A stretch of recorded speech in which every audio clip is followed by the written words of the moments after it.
The one thing that keeps me drawn back to Conqueror's Blade, despite all of its problems, is its dynamic gameplay. Having a hero to manipulate situations to one's benefit and controlling units like a strategy game really makes this call out to me on a fundamental level. Every now and then, there's that one game that reminds me of what the game's all about, keeping me in the gameplay loop and wanting more. The game here that I'm going to showcase is one of these games, when the game is at its best, and when you get lucky to get that incredible score. This is a treasure trove game on the Frontier server. I know most of my audience is on my games, so this might enlighten you about the state Frontier is in. Whether or not having leadership doctrines really makes a tangible difference in tactics and the general flow of the game. And I kinda want to point this out as discussions over the game gets complicated when the context is different between players. Now, that out of the way, let's get into the game, shall we? The game map is Harbor City, and we just about finished pushing our first siege engine onto the enemy wall. I skipped the early portion of the game because pushing the siege tower to the wall takes a while as they get destroyed in the first few waves of pushing. Nobody wants to see that long wait. The first unit I like to bring on this map, I almost always start with my shield maidens. They are my favorite unit to play in this game right now, partially because they're really strong in the meta, but even before they became monsters, I was playing them as a team buffer. Most players just play them for the damage, but I like to use them the way I always done it, focusing on supporting my team. As is A point on Harbor City in competitive matches, A point is almost always given up because it's very hard to defend with trebuchet shots from the attackers. While we wait on the capture point, I'll talk a bit about the longsword changes. There's two main changes that have changed how longsword is going to be played. One is martial prowess and its ability to cut the enemy armor and create a massive debuff in almost every single engagement. It's a very safe ability to use almost in every single battle because you have block up while using the skill. And Mercy of Heaven now with a 18-second cooldown and Nightly Vows sewn in between. It's in a very good spot. Now back to the game, I see this Iron Reaper charge, so I move my Maidens in Cover Commander back, and then use Guardian, switch to Sword in Cover Commander, and then wipe them off as fast as they came in. Now fighting on the wall as the defending side is really bad on Harbor City, because as you can see, the trebuchet strikes quite clearly into the enemy's front attacking force. Our side only has shield maidens, a photo back row pike as the main force, but because we have trebuchets on our back, the enemy is coming in slowly part by part. I see the enemy's all charge units, so I just dodge to the side with my cover commander, and then come back in with cover commander, switch to sword to finish them off really fast from the side and back, so they take extra damage. This beginning is very strange, as usually the enemy should not be defending A point this hard, especially after they're already lost. Nonetheless, we want to take our advantage while we still have it. So that means moving closer to the supply point so we could take it if they don't have enough people defending that part. But as you will see, the enemy actually has been winning below the wall while we were winning on A point, so basically it's an even trade team composition wise. Coming down the staircase, we are presented with a massive enemy blob in the middle of this road. There are at least 3 heroes, so I'm going to wait for my team to back me up before going in. Because these enemy heroes got caught in the middle of nowhere, it's just about right to take them out. So we have a hero number advantage when attacking the next supply point, which is the hardest part of this map. Alright, my team has started to push, and so I'll try to take out what I can. First is a set of Fortebrachios, complete out of position, so it's easy kills for my shield maidens. This longsword here is alone, so I use my shield bash to slow him down. The hitbox of the shield bash is very awkward here, but I do get a hit and that ends in his death. With that, our main ally forces have gathered around the stairs, so it's time for a full-on push into the right supply point. This is going to be a hard battle because the enemy knows of our intentions, and as you can see on the minimap, they have gathered to box us up from 2 sides. Even if we win the initial engagement, we'll likely get flanked and potentially lose. It's up to our anti-cav to check our rears, and I'm almost sure they will not. The enemy supply point is deceptively open, and the enemy is kinda giving it up.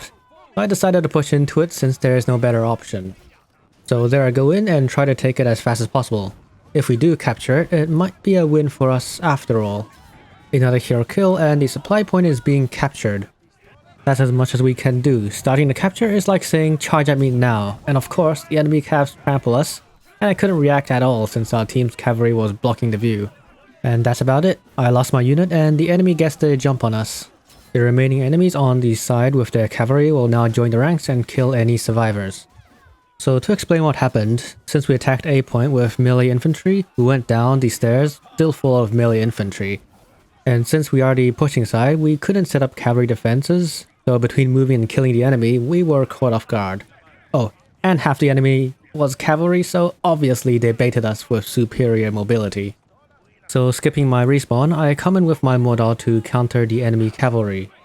When I pass the gate, we observe the enemy pushing with some units into our team, so I'll take the initiative and go in with my MoDao. I want to make sure I keep my defense stacks as high as possible.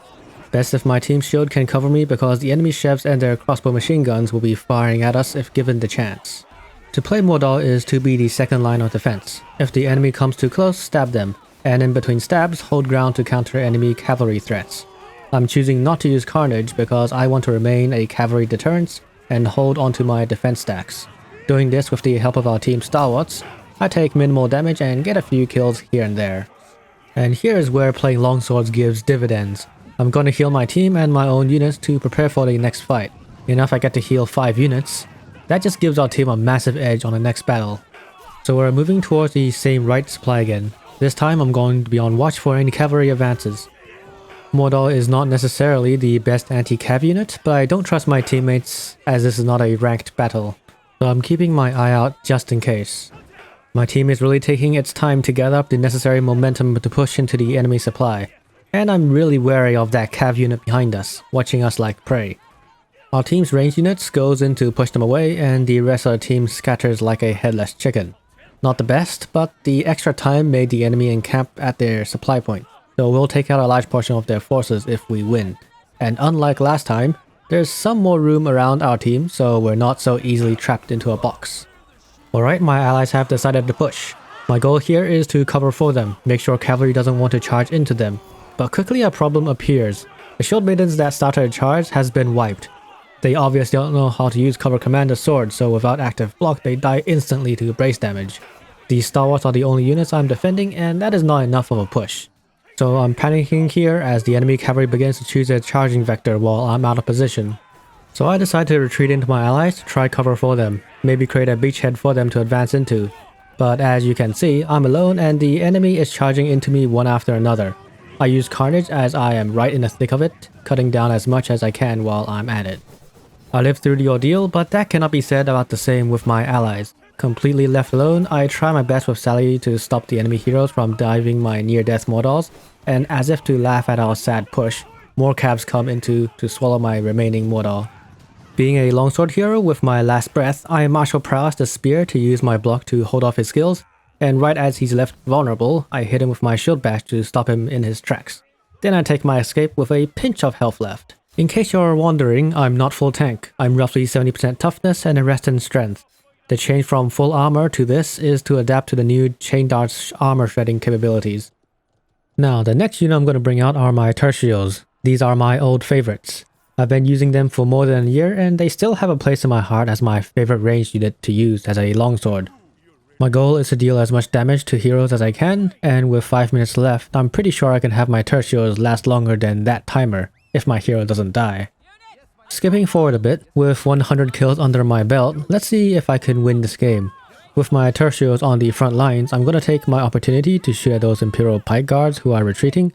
With a quick burst, I kill a few, but they got out of range before I could finish the burst. Seeing no enemy melee in range, I go out to the corner to see if I can shoot at anything that can't harm me back. Well, that wasn't the smartest thing, as now I see a cav going to position themselves to charge. I quickly reposition to try to dodge their charge, and luckily enough they didn't charge at me and instead run headfirst into my allies' camels. But that's not all the dangers. A sneaky hero has been trying to kill my Tercios, so I face him. Again, I was lucky to have my team back me up. I move my Tercios back and use burst into those maidens to finish them off, getting me a hero kill. Now this is an interesting situation we found ourselves in. If you haven't paying attention to the minimap, you might have noticed that the entire enemy moved back to defend their home point. Why, you might ask?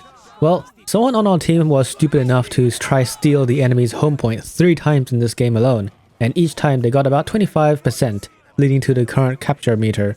This is our chance to try take a win with the 4 minutes left on our timer. So let me heal up, stock up on ammo, and get into the last frontline position.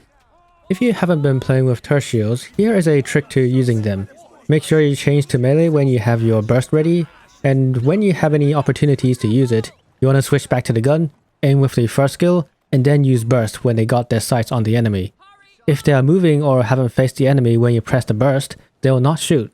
Most people know about the melee swap trick, so they can shoot after using their burst, but they fail their burst if the unit isn't positioned well enough for it. Alright, we're at the last point and our team is maneuvering together like a massive herd of cattle ready for slaughter. But are the enemy as prepared as they can, given that a few of them died when we were capturing their supply? Well, you'll see very soon. The thing I love about Tercios is their ability to capitalize on enemy mistakes, like how the enemy MoDao are face-tagging for their team without range backing them up. So it is not surprising that I'll position myself to burst right at them and take those kills. Well, do you see that? They split their forces in two, one here around the corner and another far in the back. We'll push like the desperate mob we are to win with less than 3 minutes left on the clock. And as such, we quickly dispatch their first line of defense extremely quickly. The enemy has a unit of Falcon 80 gunners on the back. That's going to be quite annoying for me since they have a clear line of sight to kill my Tercios.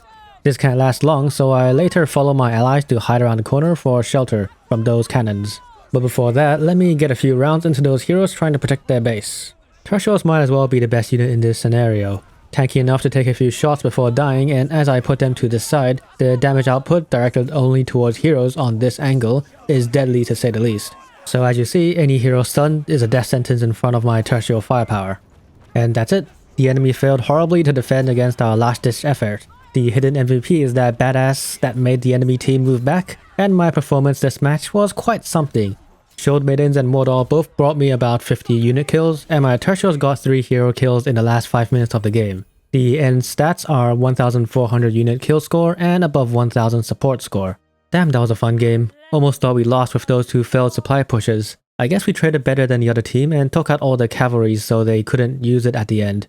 Alright, if you have anything you wanted to discuss, go join my Discord. If you liked the video and want more, give it a like and a subscribe if you haven't. This was Apogee and see you in the next one.